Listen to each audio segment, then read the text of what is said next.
नमस्कार दोस्तों अब आप स्पर्श से पेंशन ले रहे हैं तो आपको स्पर्श के बारे में थोड़ी बहुत जानकारी रखनी चाहिए। क्या होता है कि आप जिस डिसबर्सिंग जैसे कहा जाता है कि आपको पेंशन कितनी मिल रही है, सही मिल रही है कि नहीं मिल रही, वो जानना ज़रूरी है। वैसे आप जिस पेमेंट सिस्टम से ले रहे, पहले आप बैंक से ले रहे थे तो आपको बैंक के बारे में पता था, लेकिन अब आप स्पर्श से पेंशन ले रहे हैं। तो चलिए दोस्तों, मैं आज आपको 5 पॉइंट बताऊँगा और ये बेसिक चीज़ें हैं दोस्तों, लेकिन बहुत ज़रूरी है और पाँचों पॉइंट इम्पोर्टेंट हैं। हाँ, अगर आप ये पाँचों पॉइंट जानते हैं तो आप स्किप कर सकते हैं, नहीं तो आप वीडियो में लास्ट तक बने रहिए और देखिए कि ये कौन से 5 पॉइंट हैं जो आपको प्रभावित करेंगे। तो चलिए दोस्तों, आज का वीडियो शुरू करते हैं और जो फर्स्ट पॉइंट है वो मैं बताता हूँ आपको। दोस्तों, पहला पॉइंट है स्पर्श साइट का। आप जिस पेंशन ले रहे हैं स्पर्श से, तो आपकी बैंक में पेंशन आती है, सिर्फ बैंक आपकी पेंशन क्रेडिट करता है, बाकी कुछ भी कॉरस्पॉन्डेंस करना हो तो आपका स्पर्श से होता है।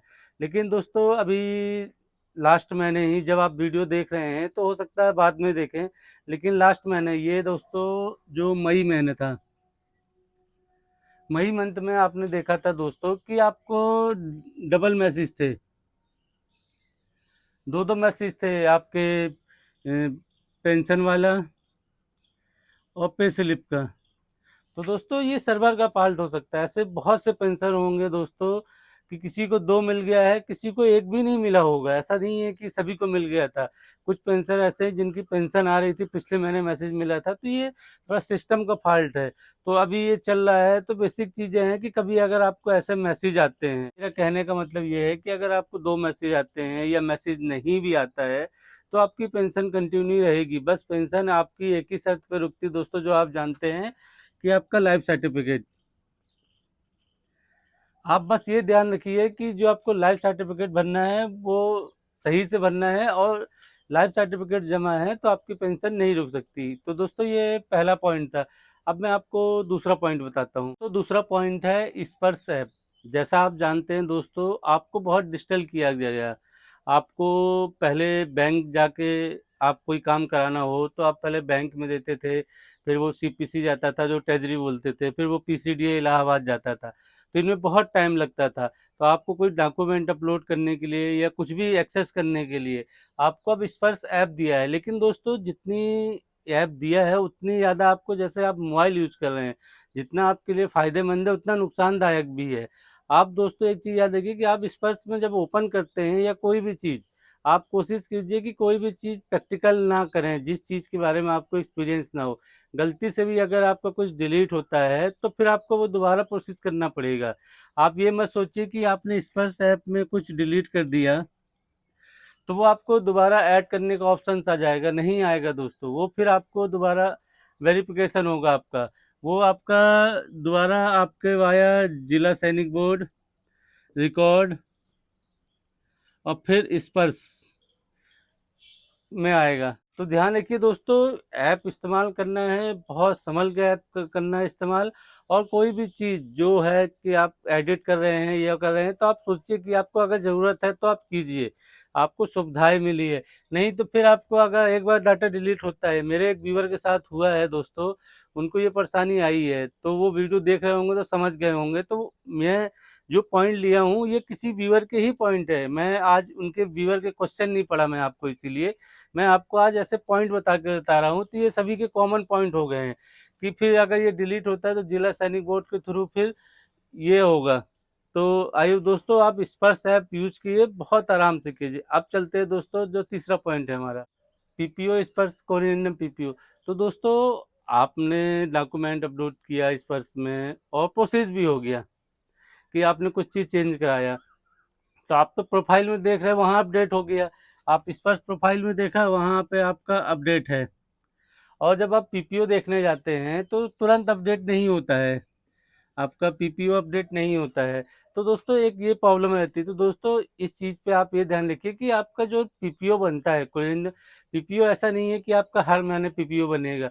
आपका कोरिलेंडम पीपीओ 3 या 4 कंडीशन होती हैं दोस्तों, आप ये याद रखिए। जब आपका पहला बेसिक चेंज हो, या आपका कोई पे कमीशन आया हो, या कोई आपने अपडेट कराया हो।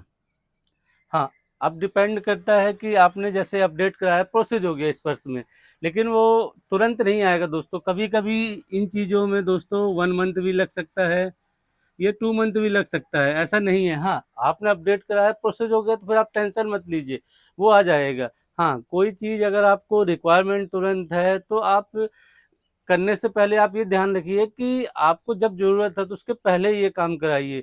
अगर आपको 3 महीने बाद ज़रूरत है तो आपसे अभी से कराने लगिए, तो आपका एक कोरेंडम पीपीओ इशू हो जाएगा अपडेट होने के बाद। तो दोस्तों ये बहुत से व्यूअर के रहते हैं कि हमारा प्रोसेस तो हो गया है लेकिन पीपीओ अपडेट नहीं है। चाहे उन्होंने डेट ऑफ बर्थ कराई, चाहे बच्चों के फैमिली डिटेल अपडेट कराई या कुछ भी कराया, उनका रिकॉर्ड से तो वेरीफाई हो जाता है। रिकॉर्ड से वेरीफाई होके उनका स्पर्श में आ जाता है, तो वो सिर्फ पीपीओ इशू होता है, तो वो हो जाएगा दोस्तों, उसमें कोई परेशानी की बात नहीं है। अब मैं चलता हूँ दोस्तों, जो मैं बोल रहा हूँ ये 3 पॉइंट तो आपने देख लिए। अब चौथा और पांचवा पॉइंट तो ये दोनों इम्पोर्टेंट हैं। तो अब मैं आपको पहले चौथा पॉइंट बताता हूँ, तो आप चौथा पॉइंट दोस्तों, चौथा पॉइंट है कम्यूटेशन के बारे में। दोस्तों बहुत से पेंशनर ऐसे हैं जिनका 15 साल खत्म हो गया है और उनका कम्यूटेशन जो पेंशन कटती थी वो रिस्टोर नहीं हो रही। तो दोस्तों ये प्रॉब्लम कहाँ से आई, आप जैसा जानते हैं कि जो ये बैंक से पूरा डाटा गया था स्पर्श में। अब जब आप माइग्रेशन हुए थे तो आपका बैंक से डाटा स्पर्श में गया था। अभी किसी की फीडिंग आ रही, गलत आ रही होगी कि पुराने पीपीओ में ऐसा था, अभी ऐसा आ रहा है। तो जब डाटा बैंक से स्पर्श में गया था तो दोस्तों जो स्पर्श क्लर्क थे, स्पर्श क्लर्क थे या कोई भी थे जिन्होंने, तो उन्होंने गलत फीडिंग की है। ये आपका गलत फीडिंग की वजह से हुआ है। और दोस्तों ये बात पीसीडीए ने और स्पर्श ने एक्सेप्ट भी की है दोस्तों। ये 3 अप्रैल में, अभी जो पांचवा पॉइंट आपको बताऊंगा, पांचवें पॉइंट में आपको बताऊंगा कि एक मीटिंग हुई थी 3 अप्रैल को 2024 को।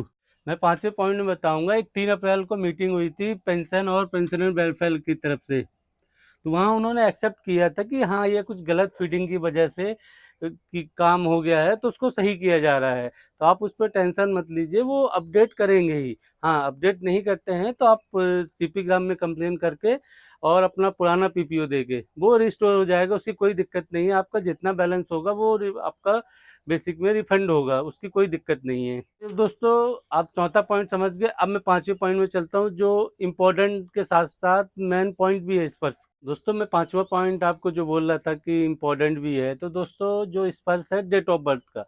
अब मैंने आपको अभी पिछले पॉइंट में ही बताया था कि जो 3 अप्रैल 2024 को दोस्तों ये pension and pension welfare pension and pension welfare की मीटिंग हुई थी, तो इसमें उनके भी एम्प्लॉयर आए थे। अब उन्होंने भी डाटा दिया था कि दोस्तों जो प्रॉब्लम एक्चुअल स्पर्श की कहाँ से आई, आप ये समझिए। अभी आप जानते हैं स्पर्श में दोस्तों जो टोटल पेंशनर हैं अभी माइग्रेटेड वाले, वो 30 लाख हैं। अभी जो माइग्रेशन हो चुका है स्पर्श में टोटल वो 30। दोस्तों जो जानकारी मिली थी कि जो पेंशनर है 4 लाख पेंशनरों का स्पर्श के पास अभी डाटा ही नहीं है, या उन्होंने पीडीपी नहीं किया या कुछ भी नहीं किया हो सकता है। देखिए दोस्तों ऐसा नहीं है कि आप जैसे जो सोच रहे हैं, बहुत से पेंशनर ऐसे भी हैं जो माइग्रेशन हो गया उन्होंने कर दिया, बाकी किसी ने प्रोफाइल भी अपडेट ना की हो, ऐसे भी हैं दोस्तों। तो इसमें जो 30 लाख पेंशनरों में दोस्तों आर्मी के भी हैं, डिफेंस सिविलियन भी हैं, ये सभी इंक्लूड हैं दोस्तों, मैं जो आपको बता रहा हूँ। तो ये दोस्तों 4 लाख स्पर्श में अभी जो पेंशनर है उनका डाटा मिसिंग है। और दोस्तों जो कुछ 1 लाख हैं पेंशनर जिनके सिर्फ लास्ट में ईयर बस ही है, डेट ऑफ बर्थ में उनका ईयर बस ही है।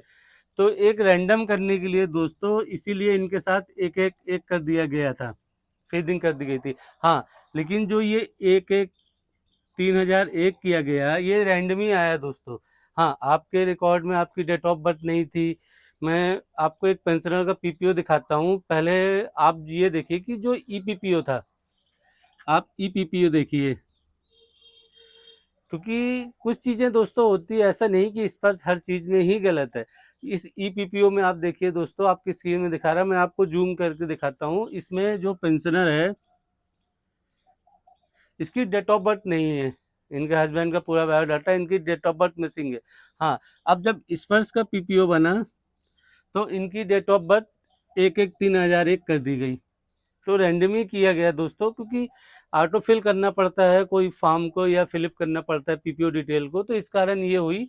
तो आप जब इनकी जब रिकॉर्ड में ही डेट ऑफ बर्थ नहीं है, तो ये रिकॉर्ड अपने जिला सैनिक बोर्ड के थ्रू रिकॉर्ड में अपडेट कराएंगे, तो इस पास पीपीओ में ऑटोमेटिक हो जाएगा। आइए दोस्तों, मैं इसलिए बोला था कि ये 5वां पॉइंट इंपॉर्टेंट है। अब दोस्तों आप समझ गए होंगे। हाँ, आपको अगर अभी भी कुछ कन्फ्यूजन है इन पांचों पॉइंट में, तो आप वीडियो के नीचे कमेंट कीजिए, मैं रिप्लाई देने की कोशिश करूंगा। मिलते हैं एक नए वीडियो में। नमस्कार दोस्तों।